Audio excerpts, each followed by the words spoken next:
Selama menjalani rumah tangga, Sumarno sang suami tidak berlaku layaknya seorang suami yang diidamkan oleh Reni istrinya. Dia, selain laki-laki yang keterbatasan ekonomi, Sumarno juga memiliki sifat yang kasar.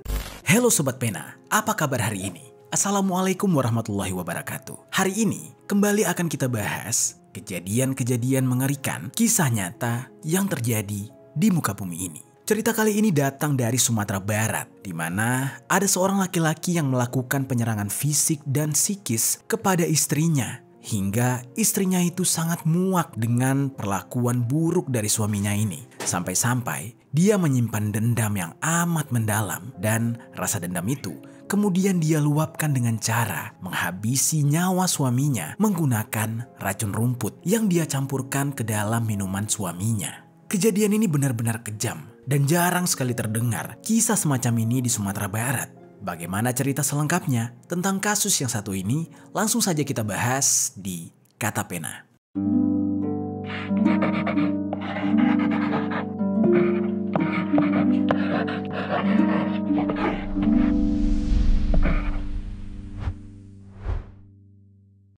Seorang istri tega bunuh suaminya dengan cara diragu. Sering dianiaya seorang istri di Pasaman Barat, Sumatera Barat membunuh suaminya. Sang suami diracun hingga tewas. Oke, seperti biasa sebelum kita mulai ceritanya, jangan lupa untuk subscribe channel ini dan share video ini ke teman-teman kalian. Cerita ini merupakan hasil dari rangkuman beberapa artikel berita publik yang aku rangkum menjadi sebuah alur cerita. Oke, kita mulai ceritanya. Jadi di sebuah daerah, tepatnya di daerah Jorong Bandarejo, Dusun 3, Nagari, Lingkuang Awa Bandarejo, Kecamatan Pasaman, Kabupaten Pasaman Barat, Sumatera Barat. Hiduplah seorang laki-laki yang bernama Sumarno, usianya sudah 48 tahun. Sumarno ini tinggal di sebuah rumah yang cukup sederhana di sebuah lingkungan yang sangat nyaman. Dia tinggal bersama istrinya yang bernama Reni, dan di dalam cerita ini tidak banyak informasi mengenai latar belakang kehidupan dari pasangan suami istri tersebut. Apakah mereka memiliki anak atau tidak, tetapi yang jelas kehidupan mereka bisa dikatakan sangat pas-pasan. Ekonomi mereka terbilang rendah. Pekerjaan suaminya juga tidak jelas. Penghasilannya tidak menentu. Dan dalam kesehariannya, mereka ini mengurusi kambing di kandang ternak mereka yang berada tidak jauh dari tempat tinggal mereka. Selama menjalani rumah tangga, Sumarno sang suami tidak berlaku layaknya seorang suami yang diidamkan oleh Reni istrinya. Dia, selain laki-laki yang keterbatasan ekonomi, Sumarno juga memiliki sifat yang kasar. Dia temperamental dan dia kerap sekali melakukan kekerasan kepada istrinya, Reni. Tak hanya kekerasan secara fisik, namun juga secara verbal. Selalu dia melontarkan kata-kata kasar, makian yang merendahkan Reni. Di dalam setiap tindakan kekerasan yang dilakukan oleh Sumarno, Reni kerap sekali mencoba berusaha untuk selalu sabar. Dia bahkan tetap menjalankan kewajibannya sebagai seorang istri yang melayani suami dengan sangat baik dan semestinya. Dia menyiapkan makanan pada saat suaminya pulang, dan dia juga akan melayani kebutuhan jasmani dan rohani sang suami. Namun sobat, kesabaran Reni ini ternyata kerap kali disepelekan oleh Sumarno, yang mana selama ini Reni selalu tidak pernah melawan setiap tindakan kasar dari suaminya. Ternyata hal ini membuat Sumarno semakin-makin menjadi seenaknya terhadap Reni yang dia lihat tidak berdaya. Lalu, tibalah pada suatu hari, Reni kembali mendapatkan perlakuan kasar. Setelah mendapatkan perlakuan kasar tersebut, dimaki-maki, dicaci oleh suaminya, Reni merasa muak dan dia tidak tahan lagi dengan perlakuan dari suaminya ini. Kesabaran dia yang selama ini dia pertahankan dan amarah yang dia pendam telah mencapai batasnya. Reni yang sudah lelah hidup di dalam tekanan dan kekerasan suaminya ini, akhirnya memutuskan untuk mengambil langkah melawan sang suami. Karena semua ini demi kebaikan mentalnya. Di dalam hatinya yang di saat itu penuh dengan amarah dan juga emosi, Reni tiba-tiba terpintas pikiran untuk membalas sakit hatinya, membalas rasa sakit fisiknya yang telah berubah menjadi dendam. Dia ingin membuat Sumarno merasakan apa yang dia rasakan selama ini. Reni merasa perlu membuat Sumarno ini jera agar tidak lagi kasar kepadanya. Dan kalau bisa, ya Sumarno ini sadar dan berbalik sayang kepada Reni. Namun di saat itu Reni masih bingung apa yang harus dia lakukan untuk memberi pelajaran pada suaminya ini. Di hatinya sudah dipenuhi oleh dendam dan sakit hati. Namun di satu sisi, dia sadar ini adalah suaminya. Dia tidak mungkin melakukan hal di luar batas. Namun di saat itu, entah apa yang difikirkan oleh Reni. Entah dia hanya ingin sebatas membuat Sumarno sadar. Tiba-tiba dia terfikir untuk membeli racun. Yang mana tujuannya, dia ingin membuat Sumarno sakit. Setidaknya, ketika Sumarno sakit, mungkin nantinya Sumarno ini bisa luluh dengan Reni. Sumarno bisa menyayangi Reni ketika Reni menjaganya saat sedang sakit. Dan di saat itu, mulailah Reni menyusun rencana. Yang mana sebenarnya rencananya ini akan berakhir sangat fatal. Di saat itu dia mencari cara agar suaminya Sumarno tidak menyadari niat jahatnya. Setelah beberapa waktu, Reni memikirkan cara apa yang harus dia lakukan dan juga mempersiapkan mentalnya. Akhirnya tibalah hari di mana dia akan melancarkan rencananya. Di saat itu tepat di tanggal 4 Januari tahun 2024, Reni yang sudah tahu harus melakukan apa, kemudian mulai mencari alat-alat untuk melancarkan rencananya ini. Di saat itu, dia sudah membeli sebotol racun rumput yang dia sembunyikan di dalam kamar. Lalu dalam melancarkan aksinya, Reni mengambil sebuah botol minuman milik suaminya yang berada di dapur. Dan memang suaminya ini paling sering menggunakan botol tersebut. Di saat itu posisinya sang suami tidak ada di rumah. Jadinya Reni ini melakukan aksinya dengan sangat lancar tanpa ketahuan. Dengan botol dan racun yang sudah ada di tangannya, kemudian selanjutnya dia menuangkan racun rumput itu ke dalam botol minuman Sumarno. Lalu setelah kadar racun yang Reni tuangkan dirasa cukup, Reni kemudian meletakkan botol minuman itu ke tempat biasanya. Biasanya kalau sehabis berpergian dari luar, Sumarno ini akan minum menggunakan botol itu. Dan singkat cerita, setelah menaruh botol tersebut di tempat semestinya, Reni menunggu Sumarno pulang. Beberapa jam kemudian, pulanglah Sumarno. Dia datang dan di saat itu, memang seperti biasanya dan sesuai dengan dugaan Reni, Sumarno langsung bergegas mengambil botol minuman miliknya. Tanpa merasa curiga dan ada firasat apapun, kemudian Sumarno mengisi botol minuman tersebut dengan air minum.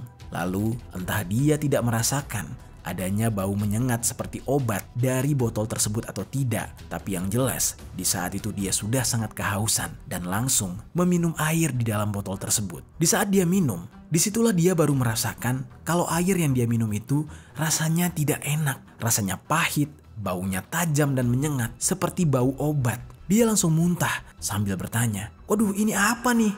Kok air minum ini rasanya beda? Reni, ini kamu ngapain ya? Kamu apakan ya air minum?" ucapnya sambil berteriak memanggil sang istri. Lalu Reni datang. Reni pura-pura tidak tahu. Dia memainkan perannya. Dia berakting. Dia bilang, "Loh, mana aku tahu? Airnya kayak biasanya kok. Aku aja baru minum. Kamu aja lah yang terlalu perasa," timpal Reni sambil marah. Belum sempat berbicara banyak, kemudian Sumarno yang sudah terlanjur meminum racun tersebut akhirnya mulai merasakan reaksi dari racun itu. Kepalanya tiba-tiba mulai terasa sakit dan keliengan. Badannya lemas dan dia mulai muntah-muntah. Lalu di saat itu dia tumbang dan mulutnya mengeluarkan busa hingga hilang kesadaran. Di saat itu Reni tidak menolong. Dia hanya melihat suaminya dalam kondisi yang sekarat karena racun tersebut. Dan melihat sang suami yang sudah tidak sadarkan diri, Reni kemudian membiarkan suaminya itu selama beberapa saat. Di saat itu entah apa yang ada di pikiran Reni. Entah dia sengaja membiarkan suaminya ini tidak sadarkan diri karena berpikir suaminya tidak akan meninggal, atau justru dia sengaja membiarkan racun itu bereaksi lebih parah lagi agar racun itu justru merenggut nyawa suaminya. Nah, namun ternyata Reni memang bertujuan ingin menghabisi suaminya. Setelah tidak sadarkan diri, barulah Reni ini memeriksa denyut nadi suaminya. Dan pada saat itu, dia mengetahui kalau suaminya telah menghembuskan nafas terakhir, meninggal dunia. Denyut nadinya sudah tidak ada dan dia sudah tidak bernafas. Dan kejadian itu tepat pada pukul 8 malam. Reni sangat puas dengan meninggalnya Sumarno. Lalu setelah itu, Reni yang memang sudah sangat benci kepada Sumarno ini Kemudian mencari cara lagi bagaimana agar jasad dari suaminya ini dihilangkan. Karena di saat itu dia takut tindakannya ini diketahui oleh orang. Tidak banyak ide yang terlintas di kepalanya. Di saat itu dia hanya berpikir bagaimana kalau menguburkan sang suami. Di saat itu dia mencoba untuk pergi ke kandang kambing di dekat rumahnya. Dia membawa beberapa alat untuk menggali lubang. Di saat itu dia menggali tepat di sebelah kandang kambing, yang mana di lokasi tersebut berserakan kotoran kambing dan baunya sangat-sangat menyengat. Lokasi ini sengaja dipilih oleh Reni supaya jika nanti jasad Sumarno mengeluarkan bau busuk, orang-orang tidak mengira itu berasal dari bau jasad, tetapi lebih kepada bau yang wajar yang berasal dari kandang kambing. Tanpa berlama-lama, Reni kemudian mulai menggali lubang. Di saat itu karena tenaganya sudah habis duluan karena harus mengurusi jasad sang suami, dia ternyata tidak sanggup menggali lubang tersebut lebih dalam lagi. Makanya baru beberapa meter menggali, dia sudah menghentikan galiannya dan kembali ke rumah untuk menjemput jasad Sumarno. Setelah semua dirasa aman, dia menunggu waktu yang sepi, yang mana saat itu sangat gelap gulita. Setelah semua dirasa aman dan sepi, barulah Reni menyeret tubuh Sumarno ke arah galian. Dibutuhkan waktu yang lumayan lama untuk menyeret tubuh suaminya ini karena Reni sudah kehabisan tenaga. Namun meskipun demikian, dia benar-benar berusaha. Dia tidak peduli, yang penting jasad suaminya ini bisa dia kubur untuk menghilangkan jejak. Akhirnya setelah beberapa menit menyeret tubuh Sumarno, sampailah dia di lubang tersebut. Tanpa berlama-lama, dengan keadaan Sumarno yang masih mengenakan pakaian, dia langsung dikubur seadanya. Lalu kemudian Reni memastikan kuburan tersebut benar-benar rapi dan tidak mencurigakan. Setelah semuanya selesai dan setelah dia mengubur Sumarno, Reni yang tidak mau kuburan itu diketahui oleh orang lain, akhirnya menutup gundukan tanah dari lubang yang dangkal tersebut dengan timbunan sampah dan juga mengambil beberapa pelepas sawit serta daun pisang yang sudah kering yang dia temukan di sekitar kandang kambing. Setelah kejadian itu, tanpa ada rasa bersalah sedikit pun, Reni pulang dan beristirahat. Di saat itu, hatinya sangat lega. Yang ada di pikirannya adalah dia sudah terbebas dari siksa sang suami dan sekarang dia jauh lebih bisa menikmati hidupnya tanpa harus diomeli serta dikasari. Lalu singkat cerita, beberapa hari kemudian setelah kejadian tersebut, salah satu keluarga dari Sumarno yang rumahnya tidak begitu jauh dari kediaman Sumarno dan Reni kemudian bertanya-tanya, kemana perginya Sumarno? Kok nggak ada kabar? Lalu keluarganya ini bertanya kepada Reni dengan berkata, Reni, Sumarno kemana? Tumben banget dia nggak kelihatan. Biasanya gini hari dia udah ngurusin kambing. Aku lewat beberapa hari ini kok nggak lihat dia ya. Kemana dia? Tanya keluarganya. Kemudian Reni menjawab, oh aku belum bilang ya. Sumarno kemarin pergi dari rumah. Katanya sih mau ada urusan. Dia juga tumben banget perginya bawa tas dan beberapa baju. Terus dia juga bawa racun rumput gitu. Mungkin mau nyiram rumput siapa gitu ya. Aku soalnya nggak dikasih tahu sama dia persis dia mau kemana. Ucap Reni sambil berbohong. Pada saat itu, saudaranya Sumarno ini merasakan ada yang aneh. Pasalnya, Sumarno adalah tipikal orang yang gak suka pergi-pergi. Apalagi perginya dalam jangka waktu yang lama.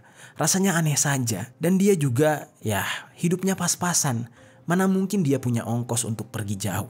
Namun demikian, saudaranya itu tidak mau terlalu suuzon. Tidak mau terlalu memikirkan urusan rumah tangga orang lain.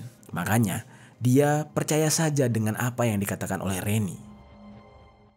Lalu sobat, si Reni yang merasa dipercaya oleh saudara atau keluarganya Sumarno ini, kemudian menjalankan aktivitasnya sehari-hari dengan tanpa merasakan ada beban dosa sama sekali. Bahkan ketika para tetangganya bertanya soal Sumarno, kerap kali Reni ini menjawab dengan santai hingga orang-orang percaya saja bahwa Sumarno sedang pergi jauh. Namun meskipun begitu, dia terlihat santai, dia terlihat menikmati hidupnya. Sebenarnya di dalam hati Reni, dia merasakan adanya ketakutan. Dia takut kalau dia akan tertangkap. Semua aksinya ini bisa ketahuan. Dia tidak mau dipenjara karena telah menghilangkan nyawa Sumarno. Makanya nih sobat, Akhirnya meskipun dia merasa tenang karena tidak ketahuan, dia memutuskan untuk pergi melarikan diri dari rumah tempat dia tinggal bersama Sumarno. Di saat itu dia pergi diam-diam di kegelapan malam tanpa seorang pun yang melihat aksinya tersebut. Hari demi hari, tidak ada yang mengetahui keberadaan Reni. Lalu singkat cerita, 4 hari setelah Reni hilang, kemudian salah satu keluarga Sumarno yang biasanya masih intens komunikasi dengan Sumarno mulai merasakan ada kejanggalan. Pada saat itu dia merasa, sepertinya Reni ini berbohong. Reni ini seperti menutupi sesuatu. Makanya, saudara dari Sumarno ini mencoba untuk memberanikan diri datang ke rumah Sumarno dan Reni. Pada saat itu, dia sempat berkata di dalam hatinya, kok rasanya ada yang aneh ya? Coba deh, aku mau lihat ada nggak ya Sumarno di rumah? Atau justru benar dia pergi, kata saudaranya di dalam hati. Lalu dengan berani, saudaranya itu mencoba untuk menghampiri rumah Sumarno dan di saat itu beberapa kali dia mencoba mengucapkan salam, memanggil penghuni rumah, namun tidak ada jawaban dari dalam rumah tersebut. Lalu karena itu, kemudian dia berteriak, "Weh, aku boleh nggak masuk ke rumahmu? Aku izin ya, pengen tahu aja kok bisa nih Sumarno pergi nggak bilang-bilang. Gak pamit sama keluarganya. Oke lah kalau misalkan perginya gak jauh dan gak lama. Tapi kalau misalkan perginya berhari-hari kayak gini, rasanya aneh. Mana perginya bawa obat rumput? Mau nyiram obat rumput di mana dia? Ini kami keluarga ngeri aja khawatir. Maaf ya, aku masuk. Ucapnya dengan tujuan meminta izin apabila penghuni rumah mendengar. Sudah terdiak beberapa kali namun Reni tidak kunjung juga menjawab. Dan akhirnya membuat keluarganya ini untuk masuk saja ke dalam rumah untuk memastikan sendiri apa yang sebenarnya terjadi. Pada saat dia masuk, kejanggalan semakin terasa, di mana baju yang katanya dibawa oleh Sumarno di dalam tas ternyata semuanya masih dalam keadaan rapi. Bahkan beberapa barang berharga milik Sumarno masih tersimpan rapi di rumah tersebut, yang semakin membuat keluarganya ini merasa aneh. Ketika mereka memeriksa pakaian, justru pakaian Reni lah yang tidak ada. Lemari Reni lah yang tampak kosong, yang mana hal ini membuat pihak keluarga Sumarno jadi semakin merasakan adanya keanehan.